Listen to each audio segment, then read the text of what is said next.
Salamat Panginoon sa iyong punla, misyong kaloob sa aming puso. Aming sarili ay aming handog, laging tapat at laging tugon. Naririto handa kami, Panginoon. Kami hahayo sa iba't ibang dako, hatid ang iyong salita at paglilingkod. Inang Maria, ang siyang gabay namit lugod, lalaganap alab ng iyong misyon. Daang taong biyaya, salamat Panginoon sa iyong punla, misyon kaloob sa aming puso. Aming sarili ay aming handog, laging tapat at laging tugon. Naririto handa kami, Panginoon. Ang mga kaloob na aming alay sa mundo, katarungan, kabanalan, kapayapaan. Sa senyal na ito maniniwala ang mundo, pagmamahal namin sa bawat tao. Ang taong biyaya, salamat, salamat Panginoon. Ang taong biyaya, salamat Panginoon sa iyong punla, misyong kaloob sa aming puso. Aming sarili ay aming handog, laging tapat at laging tugon. Naririto handa kami, Panginoon. Naririto handa kami, Panginoon.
natin sa ating panalangin ang misa intensyon para sa pasasalamat ni Julian Paul de Jesus at para sa fast recovery nila Lai May Garcia at Osinot Ocor at para sa kapayapaan ng kaluluwa ni Bernard de Asis, Alicia Doroteo, Simeona Hazareno, Francisca Crom, Ana V. Calulo, Nelly Paloyo, Mario Masangkay, Anocasyon Soneja, Monasterio Soneja at Herminia Mabugay.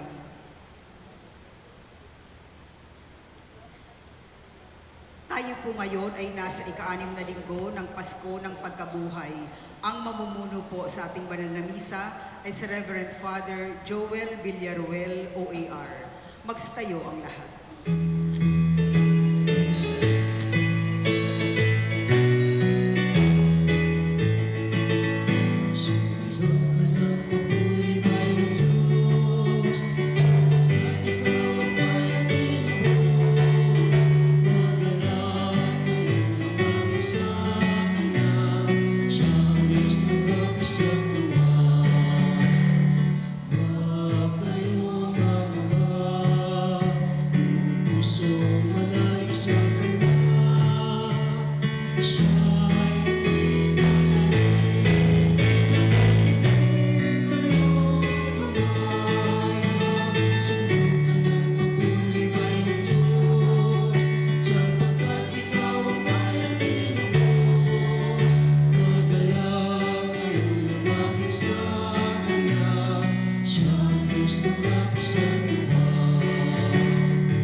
Father. Ilang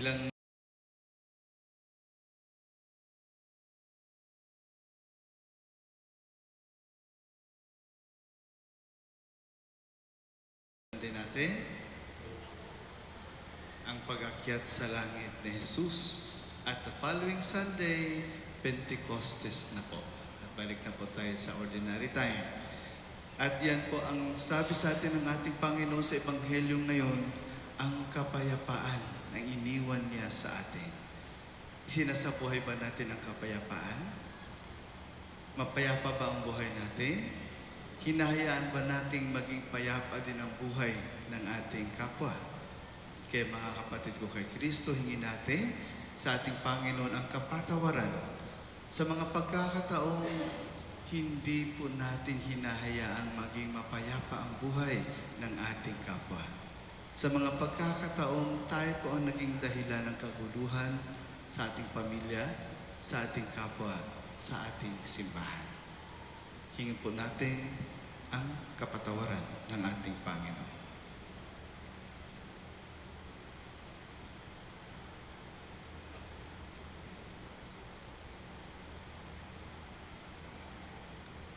Inaamin ko Sa makapangyarihang Diyos at sa inyo mga kapatid, na lubha akong nagkasala sa isip, sa salita at sa gawa, at sa aking pagkukulang. Kaya isama-sama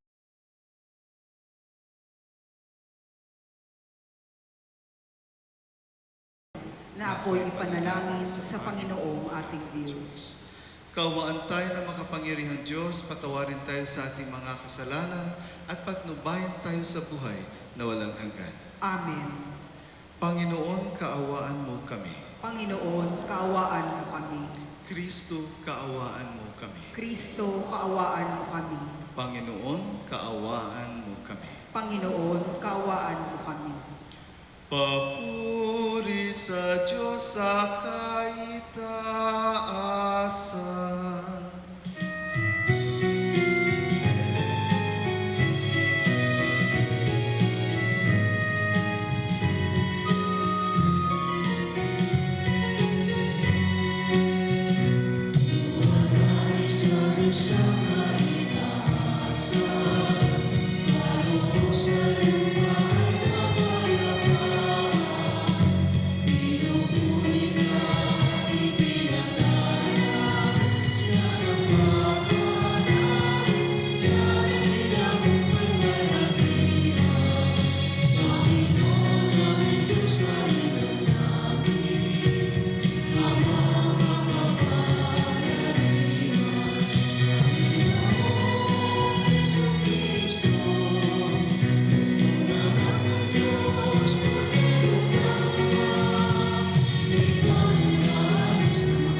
Manalangin tayo.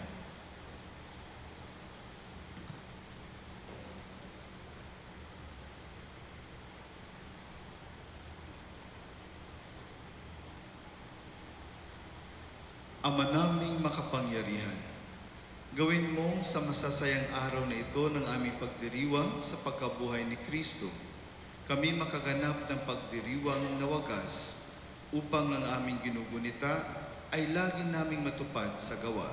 Sa pamamagitan ni Jesucristo kasama ng Espiritu Santo, magpasawalang hanggan. Amen. Magsiupo ang lahat. Sa konseho ng Jerusalem, nagkasundo ang mga alagad at mga matatanda ng Kristiyanong pamayanan na ang mga paganong naging Kristiyano ay maaaring hindi na sumailalim sa mga gawaing nakasanayan ng mga Hudyo. Pananampalataya sa Panginoong Hesus ang natatanging Kristiyanong pagkakakilanlan. Pagbasa mula sa mga gawa ng mga apostol. Noong mga araw na iyon, may ilang taong dumating sa Antioquia mula sa Judea at itinuro sa mga kapatid ang ganito: kapag hindi kayo nagpatuli ayon sa kautusan ni Moises, hindi kayo maliligtas. Tinutulan ito ni Pablo at Bernabe at naging mainitan ang kanilang pagtatalo tungkol dito. Kaya't napagkaisahang papuntahin sa Jerusalem sina Pablo at Bernabe at ilan pang kapatid sa Antioquia upang makipagkita sa mga apostol at sa matatanda tungkol sa suliraning ito. Kaya't minabuti ng mga apostol, ng matatanda, at ng buong simbahan na pumili ng ilan sa kanila upang suguin sa Antioquia kasama sina Pablo at Bernabe. At sinugo nila ang mga pangunahin ng mga kapatid, si Judas na tinatawag na Barsabas at si Silas. Ipinadala nila ang sulat na ganito ang nilalaman: kaming mga apostol at matatanda ay bumabati sa mga kapatid na hentil sa Antioquia, sa Syria at Cilicia. Nabalitaan naming ginugulo kayo ng ilang kasamahang galing din bagamat hindi namin sila inutusan. Di umano'y binabagabag kayo sa pamamagitan ng kanilang sinasabi. Kaya't napagkaisahan naming magpadala sa inyo ng mga sugo. Kasama sila ng ating minamahal na Bernabe at Pablo, na di nag-atubading itaya ang kanilang buhay sa paglilingkod sa ating Panginoong Hesukristo. Sinusugo nga namin sa inyo sina Judas at Silas upang ipaliwanag sa inyo ang nasasaad sa sulat na ito.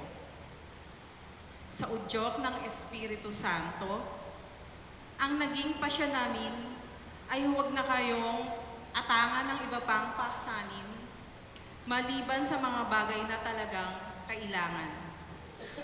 Huwag kayong kakain ng anumang inihandog sa mga Diyos-Diyosan, ng dugo at ng hayop na binigti. Huwag kayong makikiapid. Layuan nyo ang mga bagay na ito at mapapabuti kayo. Paalam. Ang salita ng Diyos. Salamat sa Diyos.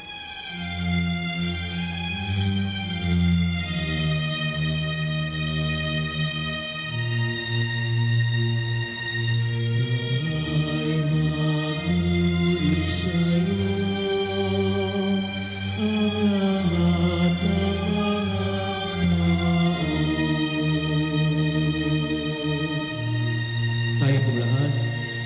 Nawa'y maburi sa'yo ang lahat ng mga tao. O Diyos, pagpalain kami't kahabagan, kami, Panginooy, iyong kaawaan, upang sa daigdig mabatid ng lahat ang iyong kalooban at ang pagliligtas. Nawa'y maburi sa'yo ang lahat ng mga tao.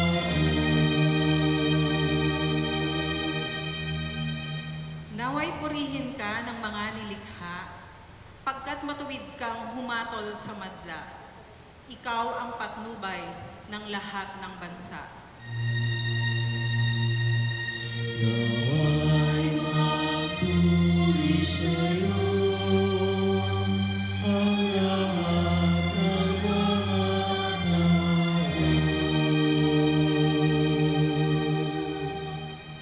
Purihin ka nawa ng lahat ng tao, purihin ka nila sa lahat ng dako. Ang lahat sa amin iyong pinagpala, naway igalang ka ng lahat ng bansa.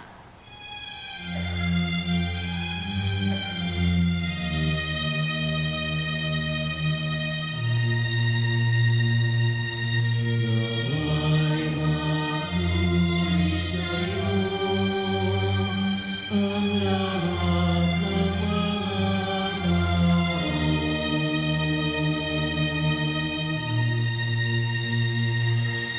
Nawa'y maburi sa'yo ang lahat ng mga tao.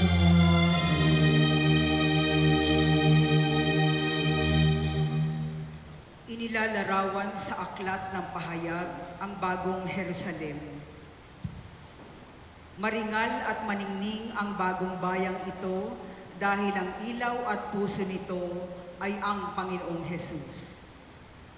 Pagbasa mula sa aklat ng pahayag.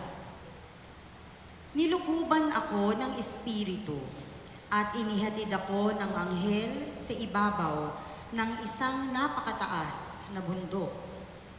Ipinakita niya sa akin ang Jerusalem, ang banal na lungsod na bumaba mula sa langit, buhat sa Diyos. Nagliliwanag ito dahil sa kaningningan ng Diyos. Kumikislap na gaya ng hiyas na haspeng sinlinaw ng kristal.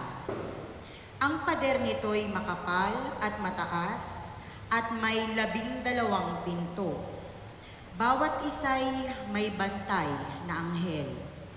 Nakasulat sa mga pinto ang pangalan ng 12 lipi ng Israel.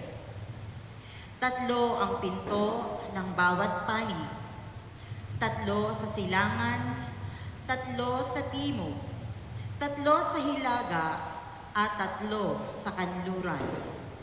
Ang pader ng lungsod ay may 12 saligang bato at nakasulat dito ang pangalan ng 12 apostol ng Kordero. Napansin ko na walang templo sa lungsod sapagkat ang Panginoong Diyos na makapangyarihan sa lahat at ang Kordero ang pinakatemplo roon. Hindi na kailangan ang araw o ang buwan upang maliwanagan ang lungsod pagkat ang kaningningan ng Diyos ang nagbibigay liwanag doon at ang Kordero ang siyang ilawan. Ang salita ng Diyos. Salamat sa Diyos. Magsitayo ang lahat.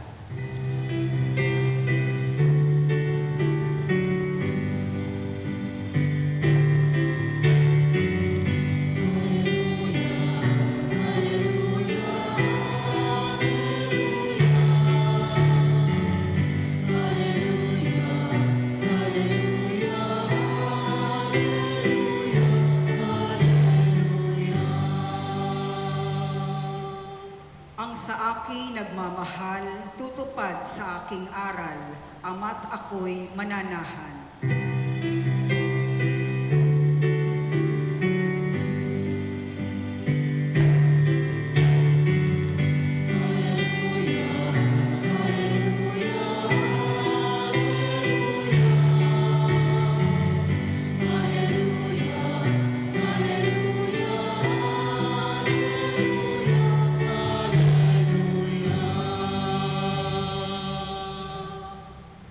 Sumainyo ang Panginoon. At sumainyo rin.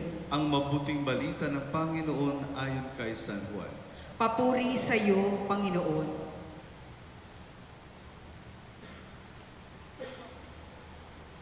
Noong panahong iyon, sinabi ni Jesus sa kanyang mga alagad, "Ang umiibig sa akin ay tutupad ng aking salita. Iibigin siya ng aking Ama at kami sa kanya at mananahan sa kanya.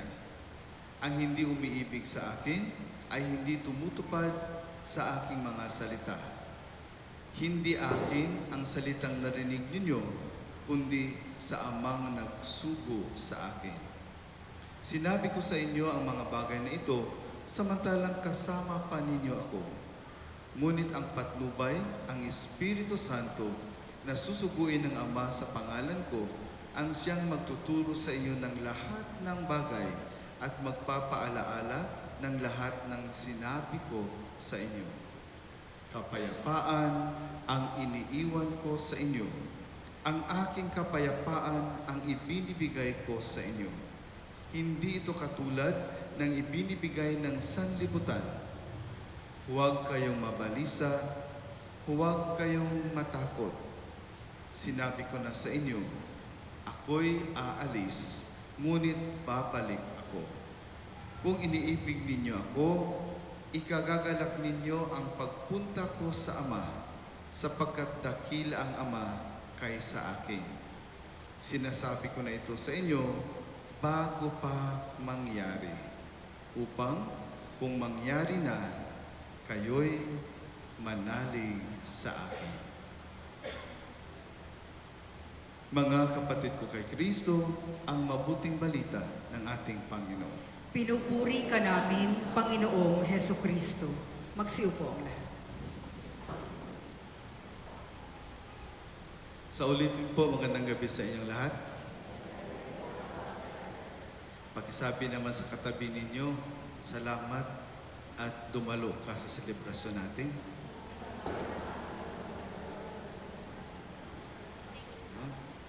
Kung kulang pa, palakpakan mo yung katabi mo.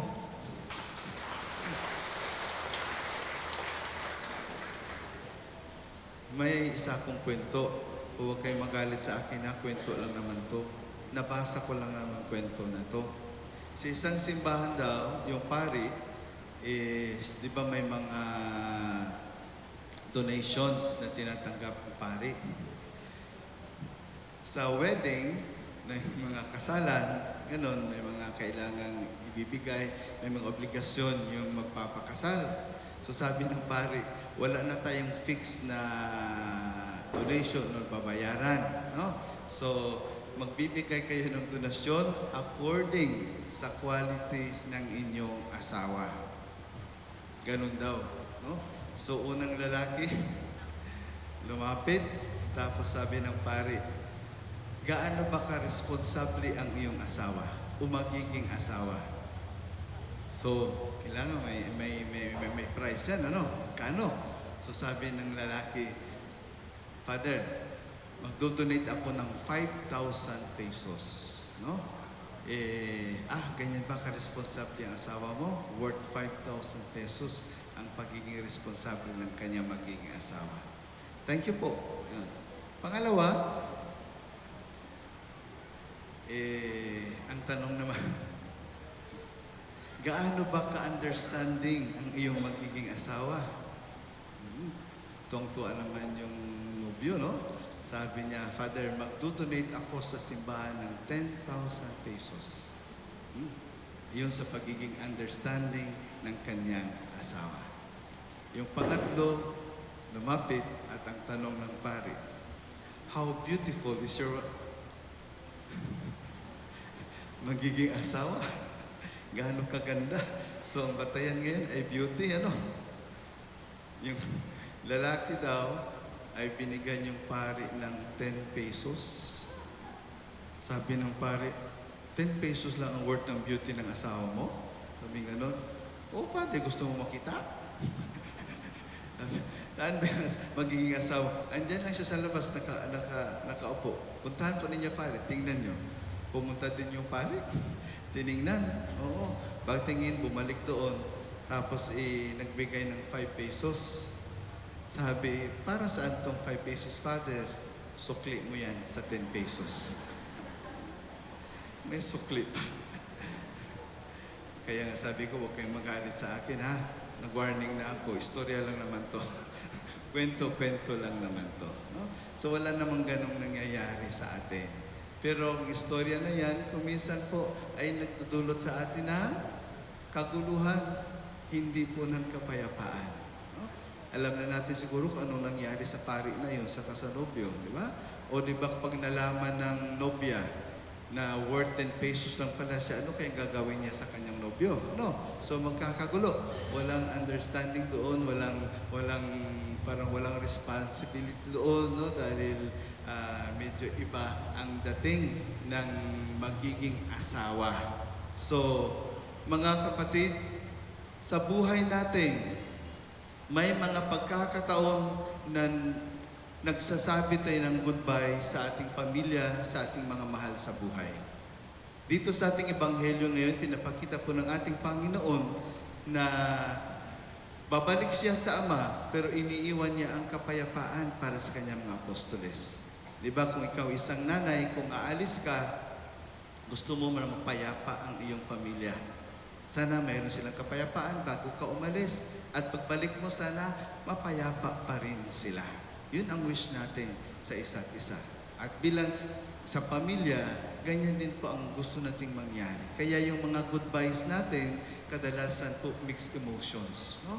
Marami tayong nararamdaman sa mga goodbyes na yan. Meron yung sinasabi nating pagdududa, mayroong pag-aalinlangan, mayroon din pong kalungkutan. At kailangan din po mayroon tayong kasiyahan. Sa ating Panginoon, sinabi niya, huwag kayong malungkot kung iiwan ko kayo. Dahil alam naman ninyo na para sa ikabubuti ninyo ang pag-alis ko. Dahil babalik siya sa Ama at ihahanda niyang lugar para sa atin. Pag nakahanda na yung lugar para sa atin, babalikan niya tayo at tayo kanyang susunduin. Kung sakasakaling babalik siya ngayon at susunduin tayo, sasama ba kayo? Ayaw, no? Maraming beses yan po ang mga reaksyon. Wag naman ngayon. Wag naman ngayon. Bakit kaya wag naman ngayon? Naalala ko nung kapistahan ko ng ating mahal na Birhen, no? Last week, no? Di ba binaba yung imahe ng ating Our Lady of Peace and Good Voyage? Nilagay diyan sa gilid. Sabi ko, si Mama Mary bumaba na. Para bang sinusundo na tayo. Dako, grabe, reklamo talaga yung mga tao. Sabi, nakakatakot daw yung humili ko. Bakit yung mga sundo-sundo na yung mga sinasabi ko? Oo. Sabi ko, ayaw niyo bang sunduin kayo ni Mama Mary? Ayaw niyo sunduin kayo ni Jesus Christ? Pag sinundo tayo, sigurado ano ang pupuntahan natin? Kalangitan po. Langit ang pupuntahan natin kung susunduin tayo ng ating Panginoon. Ngayon, ang problema lang po, dahil baka hindi pa tayo handa. No? Baka hindi tayo pasukin dun sa kalangitan dahil hindi pa tayo handa. Kaya ang paghahanda natin, mga kapatid ko, kay Kristo, ito isang hamon sa atin. Isang hamon sa atin na dapat lagi tayong handa. No? Dapat lagi tayong handa. Anytime, pwede pong mangyari itong pagsundo sa atin ng ating Panginoon. Ngayon, dito sa ating Ebanghelyo, sabi ng ating Panginoon, iniiwan ko sa inyo ang kapayapaan. Paano ba tayo magkaroon ng kapayapaan? Wish natin yun para sa lahat ang kapayapaan na ito. Pero paano ba tayo magkaroon ng kapayapaan? There is that song of Michael Jackson, no? Yung Heal the World. No? Heal the world, make it a better place. For you and for me and the entire human race, there are people dying. If you care enough for the living, make a better place for you and for me. No? So make it a better place for you and for me. And what is that better place? Ang mundo na may kapayapaan. Pero yung kanta na yan, in English, translate po in Portuguese. Meron din pong version ng Portuguese, pero naiba yung title. Instead na Heal the World, ginawa po siyang apas. Pas. Alam niyo ba ibig sabihin ng pas? Ano ba ang title ng ating mahal na Birhen in Spanish? Nuestra Señora da Paz y Buen Viaje. Di po ba? So, in Portuguese po, paz din yan. That is peace. Kapayapaan. No? Kapayapaan. That is peace. So, na-translate siya in Portuguese at yung title naging paz. Sabi ko, ano bang connection? Yung nga, may connection talaga. Di po ba? If it is a better place, meaning to say, mayroong kapayapaan. Pag sinabing, ang ganda naman ng pamilya mo dahil mapayapa ang pamilya mo. Di ba? Ang ganda naman ng tulog mo dahil mapayapa ang tulog mo. No? Kumain ka ng mapayapa dahil walang gulo. Mapayapa ang iyong pagkain. No? And St. Augustine gave us 3 meanings of peace or kapayapaan. Una, sinabi po niya, peace when there is serenity of mind. Serenity of mind. Dati o ngayon, hanggang ngayon nangyayari pa rin po sa atin, no? Masyado tayong balisa. Masyado tayong nagwo-worry. Ang dami natin talagang pinag-worry sa buhay. Lalo na yung pandemic na ito, no? Maraming hindi lumalabas ng bahay dahil bawal. Siyempre sa loob ng bahay, nababalisa tayo. Pag lumabas naman, nag-worry din naman tayo. Baka umaya, makatampo tayo dyan ng virus. No? Kung saan-saan tayo pumupunta, kailangan lagi tayo nag-iingat dahil yun, kailangan natin mag-ingat lagi dahil baka may virus na naman. Oo. Sabi nga, biro-biroan nga natin lagi, no? Tapos ng eleksyon ako, babalik na naman si COVID. Yan lagi nating iniisip, kaya lagi tayong nag-worry. Sa sobrang pag-worry natin, many times, exaggerated na po yung pagiging worry natin. No? Ang sabi nga in psychology, na 80% daw ng mga bagay that we are worrying, hindi po nangyayari. So, ibig sabihin, nauna lang talaga tayong mag-worry.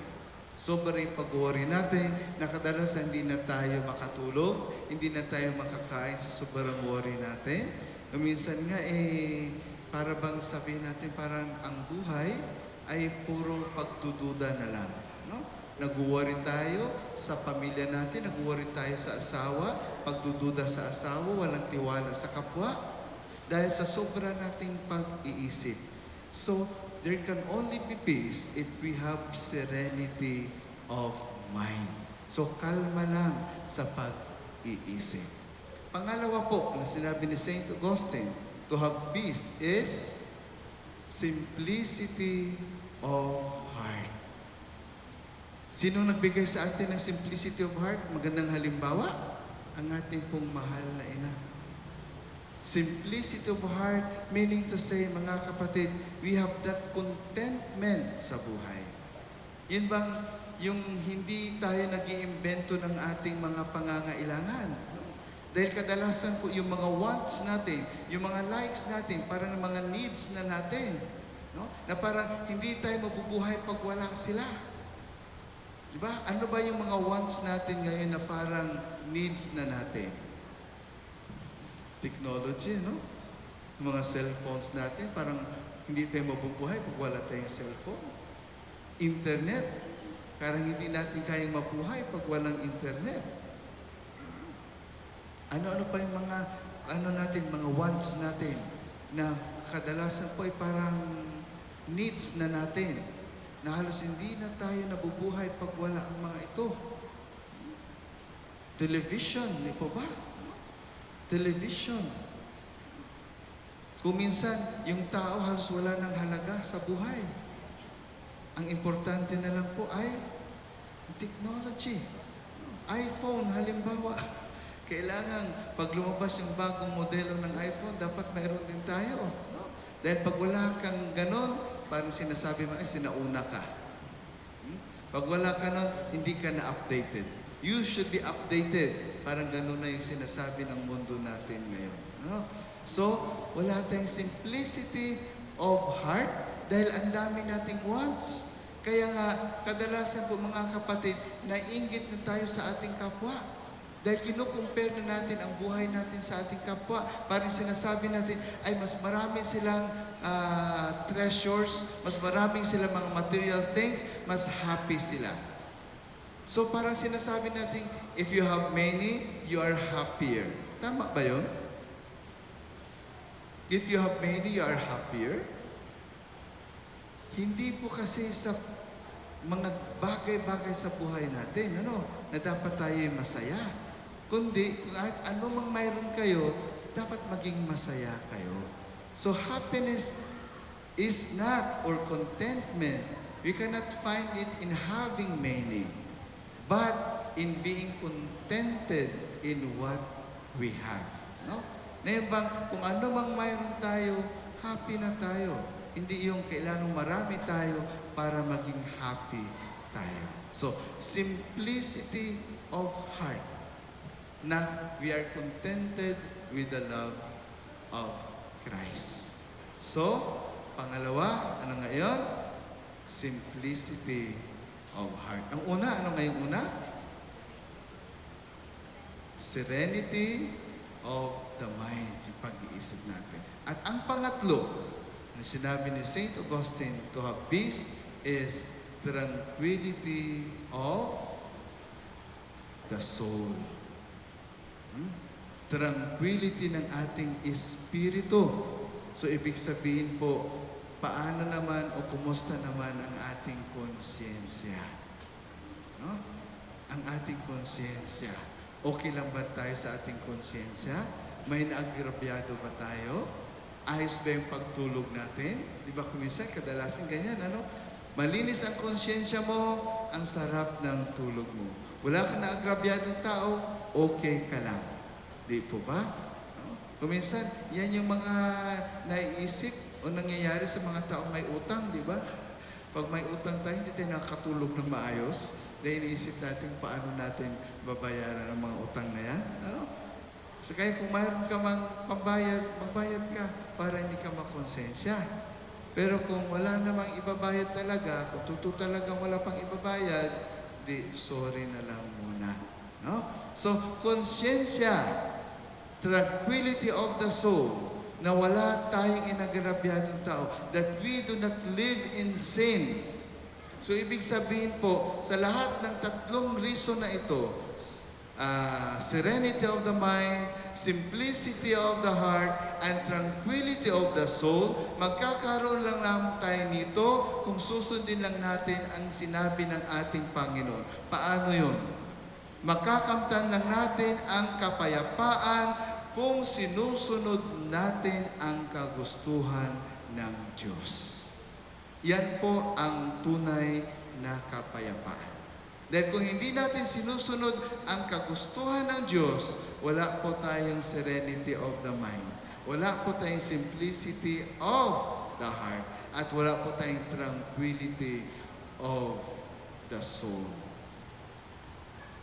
Sundin ang kalooban, ang kagustuhan ng Diyos. Binibigyan po niya tayo ng tip. Sundin natin ang kagustuhan ng Diyos. Dahil pag sinusunod natin ang kagustuhan ng Diyos, sigurado po tayo, wala tayong naagrabyado kahit sino man. Kung mayroon mang naagarabyado, hindi dahil yun sa kagagawa natin, ngunit sa mali nila pag-iisip. Kaya mga kapatid, tuloy lang po tayo sa na maisabuhay ang kapayapaan, tuloy lang po tayo sa pamumuhay ng mapayapa dahil ang Diyos, ang ating Panginoon, ay laging gumagabay sa atin. Good luck po sa ating lahat. God bless sa ating lahat. At sana tuloy tayong maging instrumento ng kapayapaan sa ating kapwa. Amen.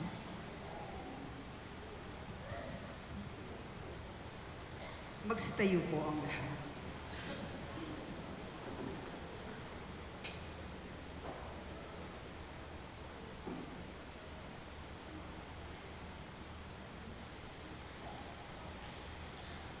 Sumasampalataya ko sa Diyos, Amang makapangyarihan sa lahat, na may gawa ng langit at lupa. Sumasampalataya ako kay Jesucristo, iisang anak ng Diyos, Panginoon nating lahat. Nagkatawang tao siya lalang ng Espiritu Santo, ipinanganak ni Santa Maria ang Birhen, pinagpakasakit ni Poncio Pilato, ipinako sa krus, namatay, inilibing, nanaog sa kinaroroonan ng mga yumao, nang may ikatlong araw na buhay na maguli, umakyat sa langit, naluklok sa kanan ng Diyos amang makapangyarihan sa lahat. Doon magmumulang paririto at hukom sa nabubuhay at nangamatay na tao. Sumasampalataya naman ako sa Diyos Espiritu Santo, sa banal na simbahang katolika, sa kasamahan ng mga banal, sa kapatawaran ng mga kasalanan, sa pagkabuhay na muli ng mga namatay na tao, at sa buhay na walang hanggan. Amen. Ang tunay na pagmamahal sa Panginoon ay naipapakita sa pagtitiwala sa Kanya at pagtupad sa Kanyang mga salita. Itinataas namin sa iyo, Ama, ang aming mga kahilingan. Buong pagtitiwala kaming nananalig at dumadalangin. Sa bawat panalangin po ating tutugon, Panginoon, ipagkaloob mo ang aming kahilingan. Panginoon, ipagkaloob mo ang aming kahilingan. Bigyan mo ng lakas, kalusugan at karunungan ang mga namumuno sa simbahan, lalo na ang aming Santo Papa, upang ganap nilang magabayan ang buong sambayanan sa pagpapahayag at pagsasabuhay ng mabuting balita ng kaligtasan. Manalangin tayo. Panginoon, ipagkaloob mo ang aming kahilingan. Pagkalooban mo ng pusong makadiyos at makatao ang mga namumuno sa aming bayan upang makapaglingkod sila ng tapat sa kanilang mga nasasakupan. Manalangin tayo. Panginoon, ipagkaloob mo ang aming kahilingan. Pagpalain mo ang aming bayang Pilipinas upang kaming lahat na naninirahan dito ay magkaisa at magtulungan tungo sa isang mapayapa, malaya at masaganang bansa. Manalangin tayo. Panginoon, ipagkaloob mo ang aming kahilingan. Pagpalain mo ang mga kapatid naming may sakit, may kapansanan, dukha, at mga binaliwala sa lipunan upang sila'y makatagpo ng kapanatagan sa iyo sa pamamagitan ng aming pagligap at pakikibakas sa buhay kasama sila. Manalangin tayo. Panginoon, ipagkaloob mo ang aming kahilingan.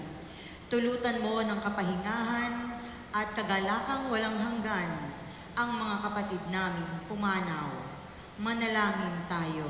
Panginoon, ipagkaloob mo ang aming kahilingan. Sa ilang sandali ng katahimikan, itaas natin sa Diyos ang ating personal na kahilingan, gayon din ang mga taong lubos na nangangailangan ng ating panalangin.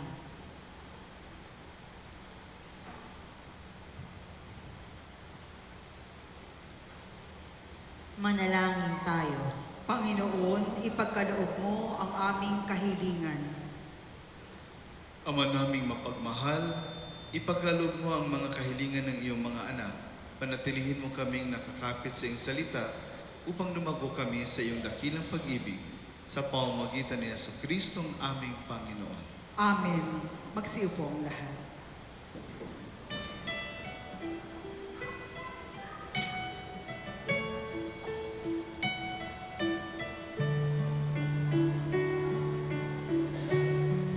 Salamat sa iyo, aking Panginoong Jesus.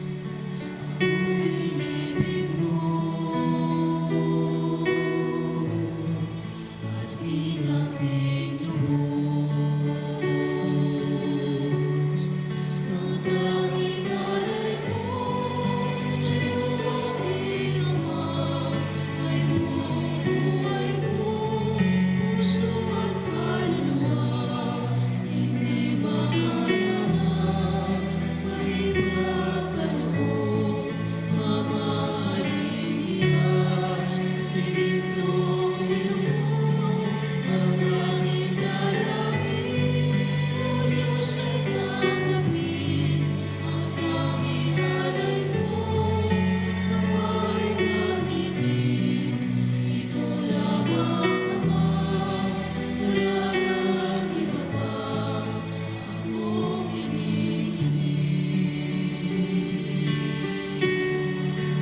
Ito ang kalahim na ako ay binigyan kasi ang taong tulad mo di dapat mahalin. Ang tanging alay ko sa iyo, aking Ama, ay buong buhay ko, puso at kaluluwa. Hindi makaya na maipagkaloob, mamahaling iyas, higitong bilog ang aking dalangin. O Diyos ay tanggapin ang tanging alay ko, nawa'y gamitin. Ito lamang, Ama, wala nang iba pa akong hinihiling. Magstayo po ang lahat. Manalangin kay mga kapatid upang itong ating paghahain ay kalugdan ng Diyos, Amang makapangyarihan. Tanggapin nawa ng Panginoon itong paghahain sa iyong mga kamay, sa kapurihan niya at karangalan sa ating kapakinabangan at sa buong sambayanan niyang banal. Ama naming lumikha, pakyatin mo sa iyong piling sa kalangitan ang aming mga panalangin kalakip ng haing mga alay, upang ang mga pinagindapat mong gawing dalisay ay maging marapat na makasalo sa piging ng iyong pagmamahal. Sa pamamagitan ni Yesu Kristo kasama ng Espiritu Santo, mapasawalang hanggan. Amen. Sumainyo ang Panginoon. At sumainyo rin. Itaas sa Diyos ang inyong puso at diwa. Itinaas na namin sa Panginoon. Pasalamatan natin ang Panginoong ating Diyos. Marapat na siya'y pasalamatan. Ama naming makapangyarihan, tunay ngang marapat na ikaw ay aming pasalamatan. Ngayong ipinagdiriwang ang paghahain ng Mesiyas, ang maamong tupa na tumubos sa aming lahat. Ang katawan ng anak mong sa krus na bayubay ay handog ng pag-ibig na walang kapantay. Ito ang paghahain ganap mong kinalugdan. Ito ang nilunggati ng dating pag-aalay. Ang buong sarili ng anak mong si Jesus ay inihain sa iyo upang kami matubos. Siya ang dambana at paring naghahandog. Siya pa rin ang tupang handog na ipinukod.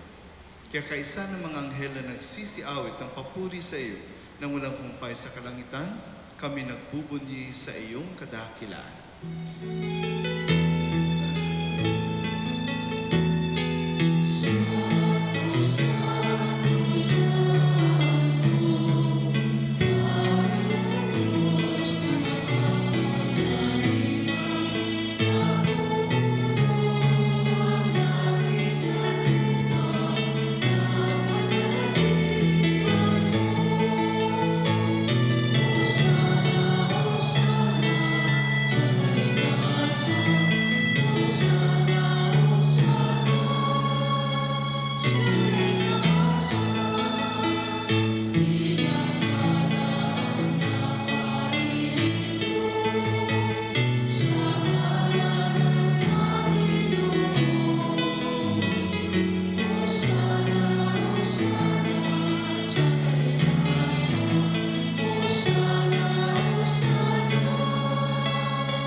Ama naming banal, ikaw ang bukal ng tanang kabanalan.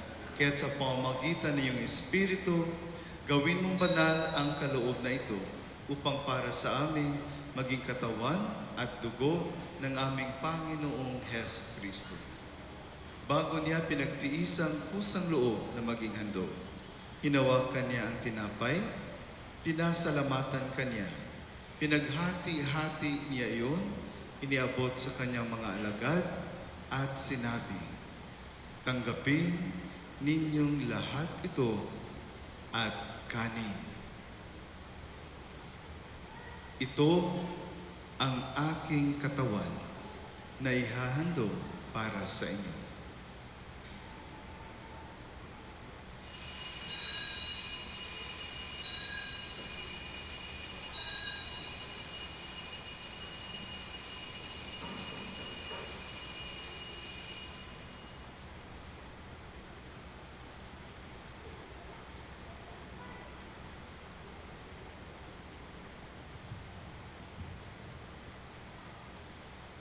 Gayon din naman, nung matapos ang hapunan, hinawakan niya ang kalis, muli kanyang pinasalamatan. Iniabot niya ang kalis sa kanyang mga alagad at sinabi, "Tanggapin ninyong lahat ito at inumin. Ito ang kalis ng aking dugo, ng bago't walang hanggang tipan. Ang aking dugo na ibubuhos para sa inyo at para sa lahat, sa ikapagpapatawad ng mga kasalanan. Gawin ninyo ito sa pag-alaala sa akin."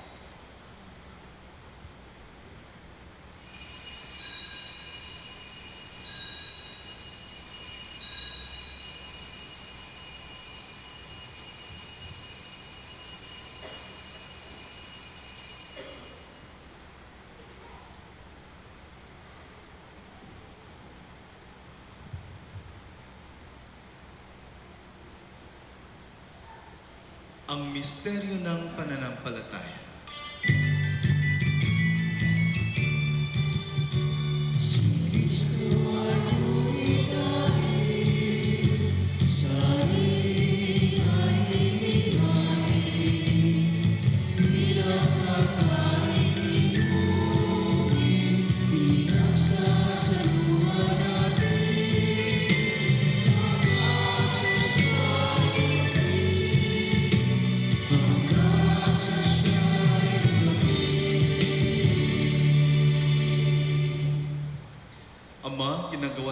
ng pag-alala sa pagkamatay at muling pagkabuhay ng iyong anak, kaya't iniaalay namin sa iyo ang tinapay na nagbibigay buhay at ang kalis na nagkakaloob ng kaligtasan.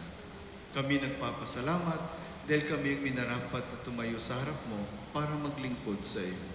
Isinasamo namin kaming magsasalo-salo sa katawan at dugo ni Kristo ay mabuklod sa pagkakaisa sa pamamagitan ng Espiritu Santo. Ama, lingapin mo ang iyong simbahang laganap sa buong daigdig. Puspusin mo kami sa pag-ibig kaysa ni Francisco naming Papa at ni Jose naming Obispo at ng Tanang Kaparian. Alalahanin mo rin ang mga kapatid naming nahimlay na may pag-asa sila muling mabubuhay. Gayon din ang lahat ng mga pumanaw. Kaawaan mo sila at patuloyin sa iyong kaliwanagan. Kaawaan mo pagindapatin kaming lahat na makasalo sa iyong buhay na walang wakas. Kaysa ng mahal na Birheng Maria na ina ng Diyos na nakabiyak ng puso niyang si San Jose. Kaysa ng mga apostol at ng lahat ng mga banal, lalong-lalo na po si Santa Rita of Casia, na namuhay dito sa daigdig ng kalugod-lugod sa iyo. May pagdiwang nawa namin ang pagpupuri sa ikararangal mo sa pamamagitan ng iyong anak na aming Panginoong Heso Kristo.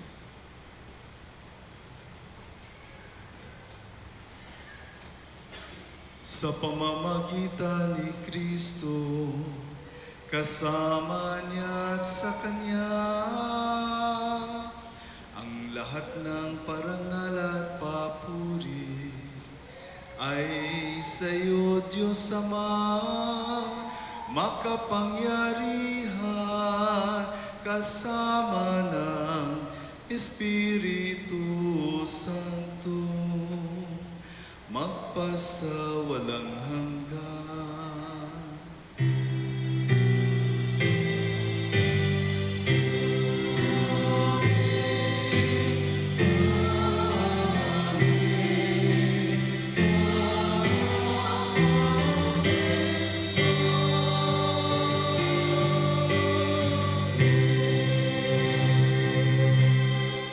Magstayo po ang lahat. Sa tagubili ng manangkagagaling na utos sa turo ni Jesus na Panginoon natin at Diyos, ipahayag natin ng lakas loob.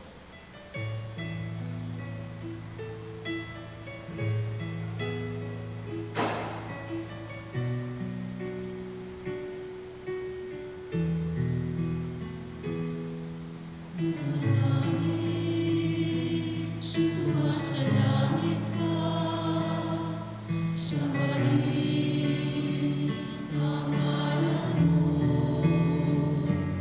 mapasabi ang kaharian mo, sundin ang loob mo, dito sa lupa, parang sa langit.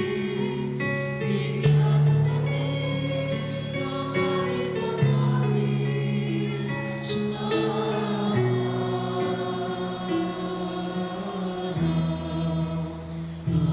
at patawarin mo kami sa aming mga sala, para ang pagpapatawad namin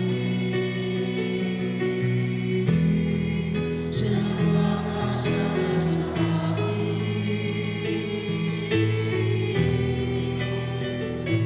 At huwag mo kami ipahintulot sa lungsod, at iadya mo kami sa lahat ng masama.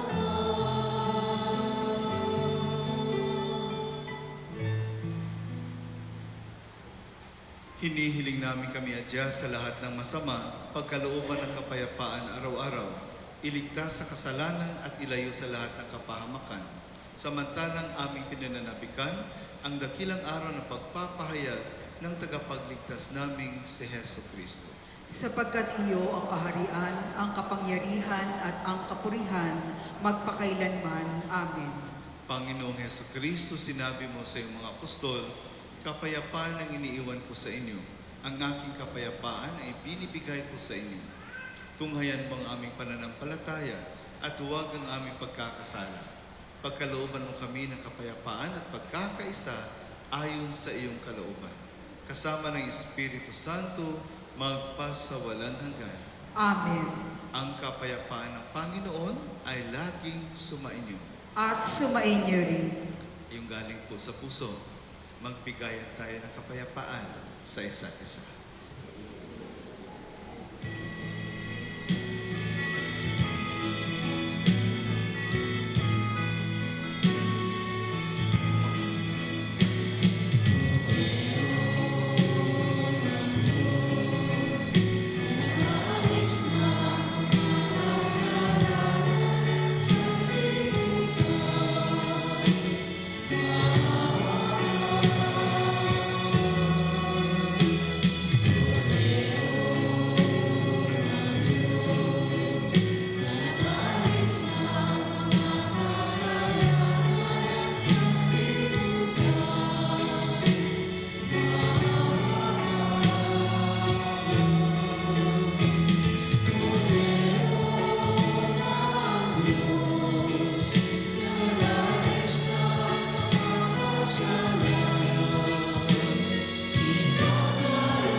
Siya po ang ating Panginoong Jesucristo, ang ating kapayapaan.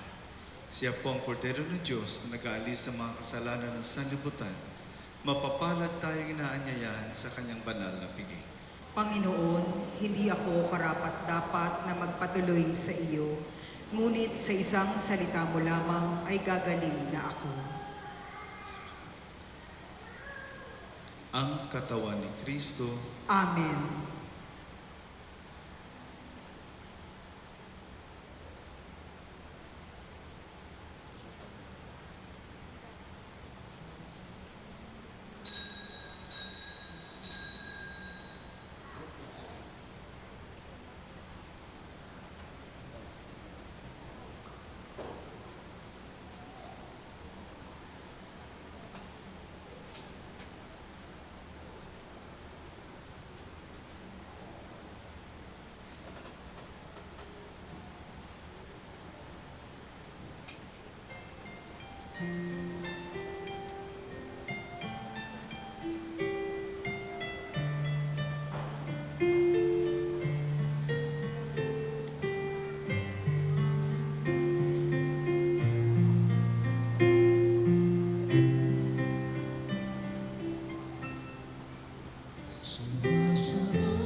Espiritu ng Panginoon,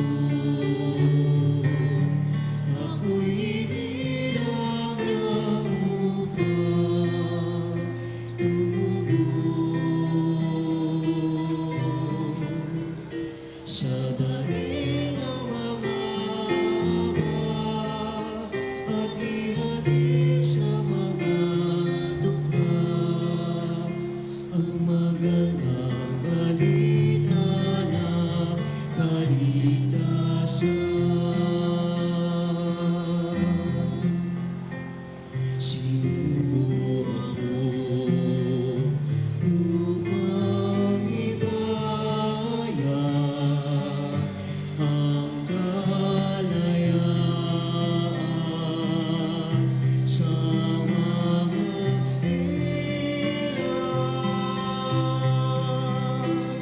Iyang pag-ibig ang mga dalhin ang nasa dilim sa may liwanag. Sumasa akin ang Espiritu ng Panginoon. Ako'y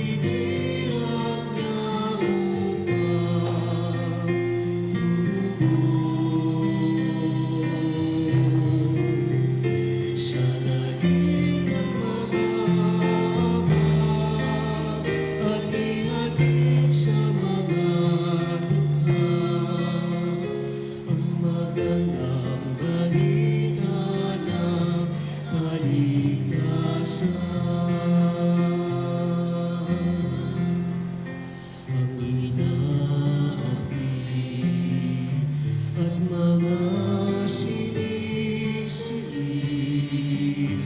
ay hamuin sa mga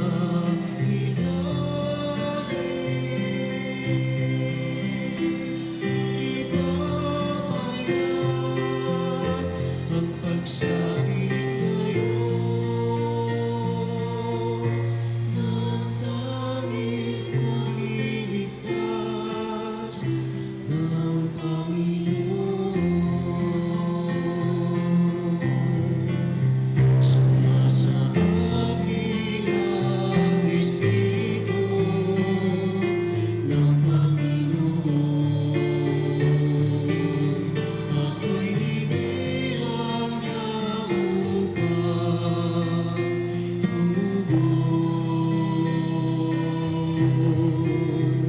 sa daing ng mga abang at ihatid sa mga dukha ang magandang balita ng kaligtasan.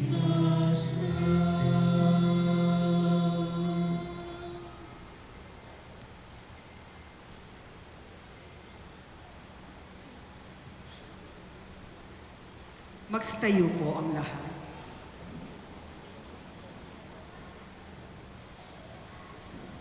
Manalangin tayo.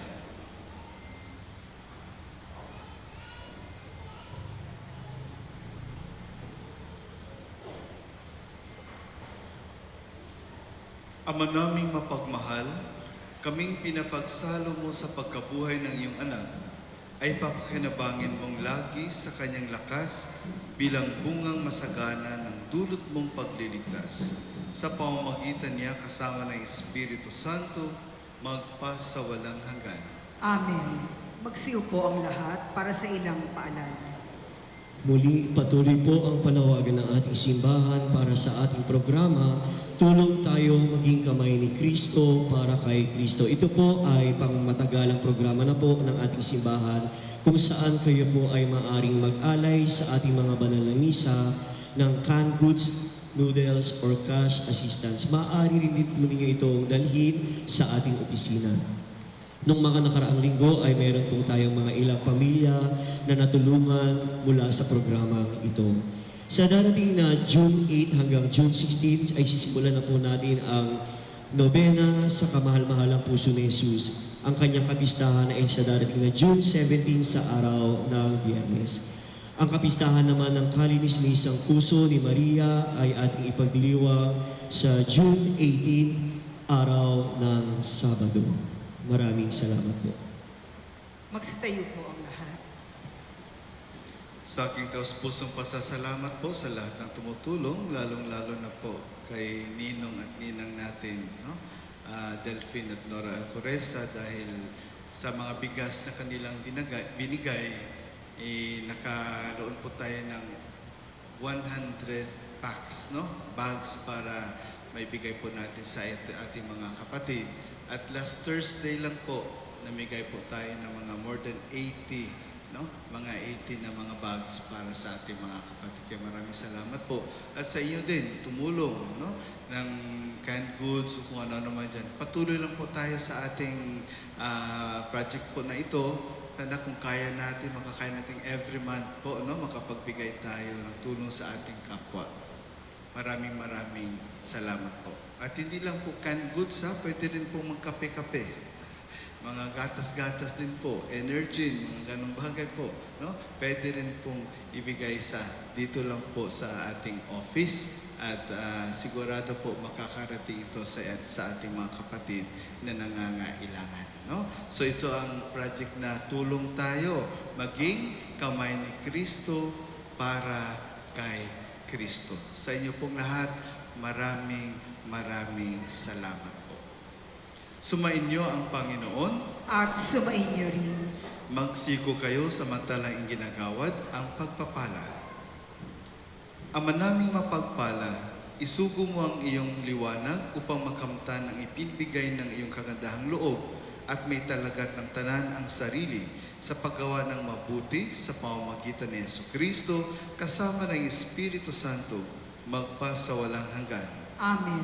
At ang pagpapala ng makapangyarihang Diyos, Ama at Anak at Espiritu Santo ay manaog nawat mamalagi sa inyo magpa sa walang hanggan. Amen. Humayo kayong taglay ang kapayapaan ni Kristo. Salamat sa Diyos.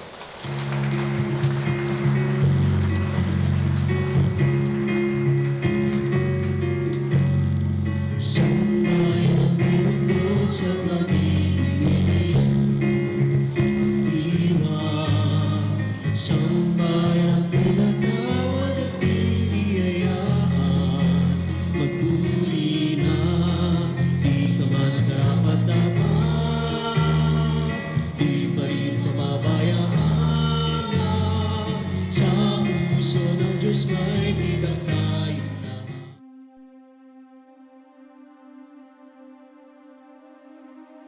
Mahabagin at mapagmahal na Ama, nagsusumamo kami sa iyo upang hilingin ang iyong patnubay laban sa COVID-19 na nagpapahirap sa marami at kumitil na ng maraming buhay. Tungayan mo kami ng may pagmamahal at ipagadya kami ng iyong mapaghilom na kamay mula sa takot sa karamdaman at kamatayan. Itaguyod mo kami sa pag-asa at patatagin sa pananampalataya. Gabayan mo ang mga dalubhasang naatasan na tumuklas ng mga lunas at paraan upang ihinto ang paglaganap nito. Nagpapasalamat kami sa mga bakunang naisulong sa patnubay ng iyong mga kamay. Pagpalain mo ang aming mga pagsisikap na mawakasan ng mga bakuna ang pandemya sa aming bayan. Patnubayan mo ang mga lumilingap sa may sakit upang ang kanilang pagkalinga ay malaki pa ng husay at malasakit. Pagkalooban mo sila ng kalusugan sa isip at katawan, katatagan sa kanilang paninindigang maglingkod at ipagsanggalang sa karamdaman. Itinataas namin ang mga nagdurusa, makamtan nawa nila ang mabuting kalusugan. Lingapin mo rin ang mga kumakalinga sa kanila. Pagkamitin mo ng kapayapaang walang hanggan ang mga pumanaw na. Pagkalooban mo kami ng biyaya na magtulong-tulong tungo sa ikabubuti ng lahat. Pukawin sa amin ang pagmamalasakit sa mga nangangailangan. Sa pagdamay at malasakit namin sa bawat isa, malampasan nawa namin ang krisis na ito at lumago sa kabanalan at pagbabalik loob sa iyo. Hinihiling namin ito sa pamamagitan ni Jesucristo na nabubuhay at naghaharing kasama mo at ng Espiritu Santo, iisang Diyos, magpasawalang hanggan. Amen. Dumudulog kami sa iyong patnubay, mahal na Ina ng Diyos. Pakinggan mo ang aming makahilingan sa aming pangangailangan at ipagadya mo kami sa lahat ng kasamaan, maluwalhati at pinagpalang Birhen. Amen. Mahal na Birhen, mapagpagaling sa may sakit, ipanalangin mo kami. San Jose, ipanalangin mo kami. San Rafael Arcangel, ipanalangin mo kami. San Roque, ipanalangin mo kami. San Lorenzo Ruiz, ipanalangin mo kami. San Pedro Calungsod, ipanalangin mo kami.